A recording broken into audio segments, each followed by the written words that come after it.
2009 সালের 15 জানুয়ারি একটা account hack হয়েছিল বারাক ওবামা। 20 জানুয়ারি সে আমেরিকার প্রেসিডেন্ট হয়েছিল। এরপরে জো বাইডেনের অ্যাকাউন্ট হ্যাক হয়েছিল নির্বাচনের 7 দিন আগে। 7 দিন পরে সে আমেরিকার প্রেসিডেন্ট। আমাদের আমিরে জামাতের উপরে মিথ্যা তহমত দিয়ে যে অ্যাকাউন্ট হ্যাক করে মেয়েদের চরিত্র হননের যে দুর্বিসন্ধি তারা চালিয়েছে, আশা করছি আর 7 দিন সময় আছে আমাদের, 9 দিন।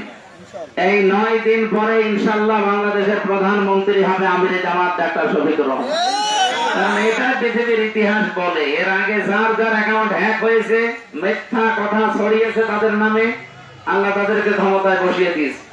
আমরাও চাচ্ছি এবং আমরাও দেখবো ইনশাআল্লাহ বাংলাদেশ জামাত ইসলামী আগামী রাষ্ট্র ক্ষমতায় এবং ডাক্তার শফিকুর রহমানের মতো মানবিক একজন মানুষ যিনি সবার জন্য মায়া করেন,